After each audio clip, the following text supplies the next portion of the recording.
Yesterday, something happened at JFK Airport that no one could explain. A regular flight landed, just another plane from Tokyo, nothing unusual, until one passenger stepped off and changed everything. She wasn't causing a scene. She wasn't acting strange. But what was about to unfold would shake the airport security team to the core, and soon the entire world would be asking the same question. Who was this woman, and where did she really come from? Before we dive deeper into this unbelievable mystery, tell us, where are you watching from right now? Drop your location in the comment below, and if this is your first time here, hit that subscribe button and turn on notifications, because what you're about to hear will make you question everything you thought you knew about our world. It all began around 3:40 p.m. when an international flight from Tokyo taxied to Gate 17. Passengers lined up for immigration as usual. Officers scanned passports, stamped visas, and waved people through, routine procedure. But then came her turn. A woman in her 30s, calm, well-dressed, nothing suspicious at first glance. She handed over her passport with quiet confidence, almost as if she had done this 1,000 times before. The officer flipped it open and froze. Printed clearly on the first page were the words, "Country of issue, Torenza." He blinked. Maybe he misread. He looked again. Torenza. Not France. Not Tanzania. Torenza. His fingers hovered over the keyboard as he typed the name into the global immigration database. Once, twice, 3 times. No result. No code. No records. The system had never heard of this country. He checked the document itself. Perfect holograms. Biometric chip active. Fingerprints matched. Every security feature was flawless. It wasn't fake. It couldn't be. And yet, the place it came from didn't exist. The officer's heart began to race. He discreetly signaled for backup. Within seconds, 2 security agents appeared beside him, pretending it was a random inspection. But the woman noticed their tension. She tilted her head slightly and smiled as if she knew something they didn't. Then she spoke, her voice calm but hauntingly firm. "Is there a problem, officer?" He hesitated before answering. "Ma'am, this passport says you're from a country that doesn't exist." For a brief moment, silence filled the room. Even the hum of the terminal seemed to fade. Then, with an unsettling calm, she replied, "If Torenza doesn't exist in your world, then maybe I don't belong to your world either." The officer froze. His hand trembled slightly as the realization sank in, and from that second onward, everything at JFK Airport would spiral into a mystery unlike anything ever recorded.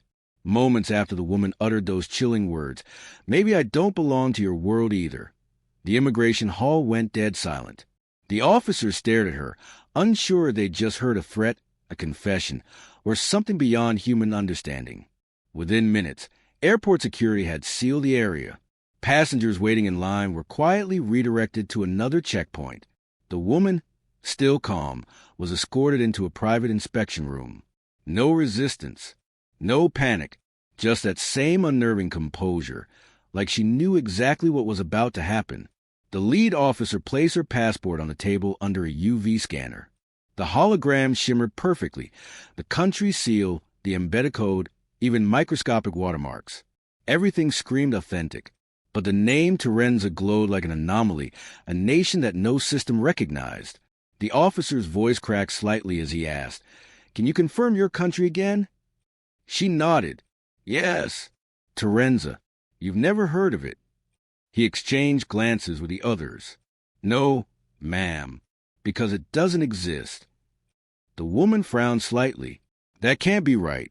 I've traveled before France, Belcrest, Norvane." The officer interrupted. "Belcrest, Norvane." He pulled out the international registry. Page after page. No such countries.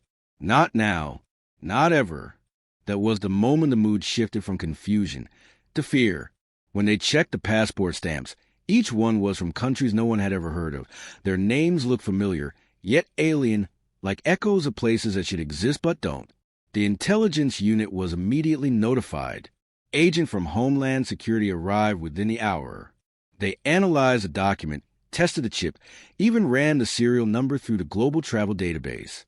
Everything matched real-world formatting, but no issuing authority. Nothing made sense.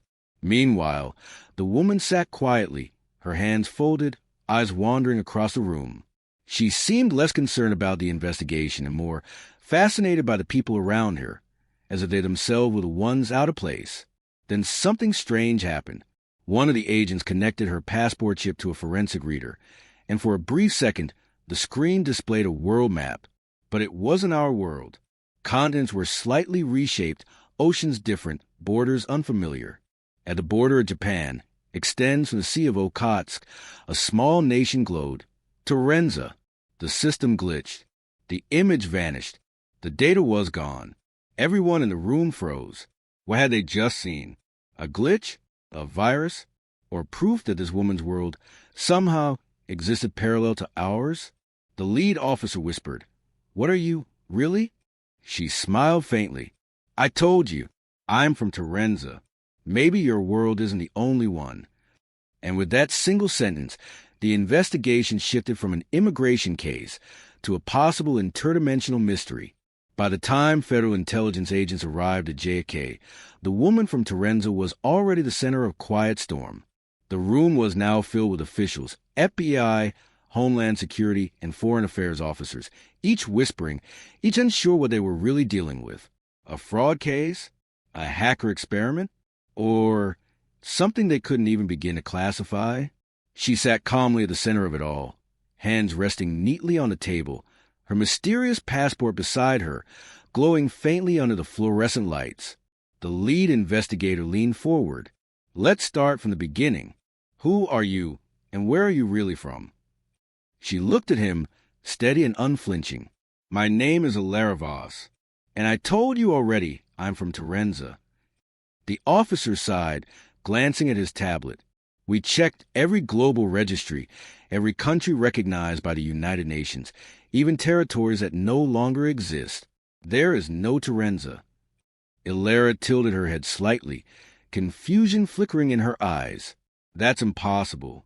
Torenza is an island in Sea of Okhotsk, a small nation, independent for centuries." He turned the tablet toward her, showing a map of Japan, Tokyo, and other region. "There's nothing there, ma'am." She leaned closer, studying the screen, her face tightening as if she just realized something horrifying. Then she whispered, almost to herself, No, that can't be right." One of the agents muttered, "Maybe she's delusional." Elara looked up sharply. "I'm not delusional. I remember my home. The city of Valenstra, the blue and gold flag, the mountain rail lines, the snow festivals, everything." Her voice cracked slightly. "You can't just erase a country." The agents exchanged uneasy looks. This woman wasn't acting. Her memories were vivid, specific, and real, too real for a fabrication. That's when something strange happened. The lights flickered. The biometric scanner on the table blinked, for a brief moment displaying an unfamiliar crest, a gold circle with 3 intersecting lines, a symbol no one recognized. Then it vanished. The agents jumped back. One of them whispered, "What was that?" Elara's eyes widened. That's a seal of Torenza." The lead investigator stood frozen. "How did it appear on our system?" But before anyone could answer, one of the screens in the back began displaying unknown data strings, coordinates, foreign codes, and something resembling timestamps from the year 2072. The agent stared, speechless. Was this a malfunction, or proof that something or someone had crossed over from another reality? Elara looked around the room, tears beginning to form. "I told you, maybe I don't belong here.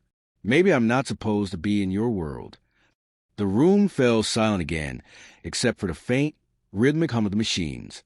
And at that moment, every agent in that room realized this case was no longer just about a passport. By the following morning, the case of the Torenza woman had already reached the highest levels of government. Her name, Elara Voss, was now classified under restricted file. Only a handful of intelligence officers were granted access, and everyone involved in the JFK interrogation was ordered to maintain complete silence. But the deeper they dug, the stranger things became. Agents from the Department of Homeland Security cross-checked every commercial flight log, every passenger manifest, and even satellite footage of her arrival. Everything was real. The flight existed. The passengers were verified. But Elara Voss's digital trail? Nothing. No ticket purchase. No digital ID. No payment record. It was as if she appeared in the system mid-flight, a ghost passenger who materialized out of nowhere. The analysts who examined her passport were equally baffled. The material of the cover didn't match any known paper stock or polymer used by real nations, yet its composition was nearly flawless. The embedded chip followed the international ICAO biometric format, but when scanned, it linked to an unknown registry hosted on a server that didn't exist. Then came the breakthrough. One of the cybersecurity agents isolated a tiny encrypted string within the passport's data chip. When decoded, it revealed coordinates, geographic points that didn't match anything on Earth. At least, not on our version of Earth. Those coordinates pointed to an area in Tokyo, the same location Elara had described as the borders of her home, Torenza. The room fell silent. Everyone exchanged glances, their faces pale. The lead investigator whispered, "What if she's telling the truth? What if Torenza did exist, just not here?" That single question changed the direction of the entire investigation. Within hours, a small classified meeting was held at a secure facility in Virginia. Military scientists, geospatial experts, and even theoretical physicists were brought in. They compared Elara's data to historical anomalies, strange cases the public never heard of. And that's when someone mentioned it, a long-forgotten incident from Tokyo, 1954. Where a man arrived at an airport with a passport from a nation called Torrid, a country that never existed on any map. His documents, too, had been real, and just like Elara, he vanished without explanation. The agents exchanged uneasy glances. Could the two cases be connected? Some began to whisper the unthinkable, that these were not isolated incidents, but evidence of dimensional overlap, moments where two parallel Earths briefly collided. One of the scientists leaned forward and said quietly, "If that's true, then the borders between worlds are thinner than we thought." And that's when one of the monitors flashed. A new signal appeared, a faint blip originating from somewhere near the Pyrenees Mountains. The same coordinates embedded in Elara's passport were now transmitting live data. Hours after the strange signal appeared on the monitors, the investigation entered a new phase, one that most of the world will never hear about. A small classified team was deployed to the coordinates found in Elara's passport, a remote area in the Pyrenees Mountains near the French-Spanish border.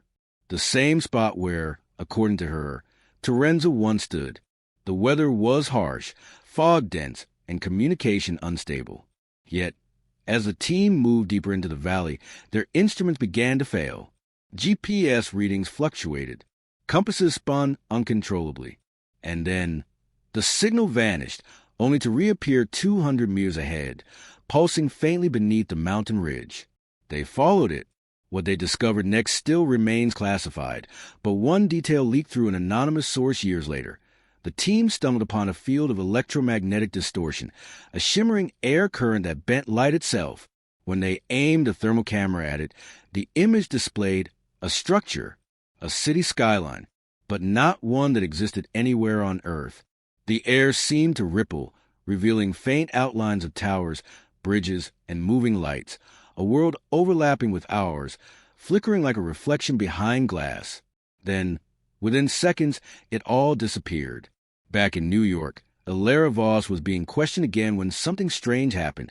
Every electronic device in the room suddenly went dark. Monitors, lights, even security feeds, all offline. For 7 full seconds, the entire facility blacked out. When power returned, Elara was gone. No door opened. No camera caught her leaving. She simply vanished. Panic erupted. Agents searched every floor, every corridor. Nothing. It was as if she had been erased from existence. Later that night, the lead investigator replayed the moment frame by frame. Just before the blackout, Elara looked straight into the security camera and smiled. On the last frame before the feed cut, her lips moved silently. 2 words, barely visible. "I'm home." To this day, no official explanation has been released. Government documents on the Torenza case remain sealed under top security clearance. Some say Elara was part of a psychological experiment gone wrong. Others believe she was a traveler from a parallel dimension, accidentally crossing into our world through a rare rift in time and space. But whatever the truth is, one fact remains undeniable. Her passport existed. Thousands of airport staff saw it. And somewhere deep in classified archives, digital copies of that impossible document still remain, proof that sometimes the impossible is real. So what do you believe? Was Torenza a glitch in our reality, a government cover-up, or evidence of another world entirely? Tell us where you're watching from, and share your wildest theory in the comments below. And if you love true mysteries like this, make sure you like, subscribe, and hit the notification bell, because sometimes the truth hides between worlds.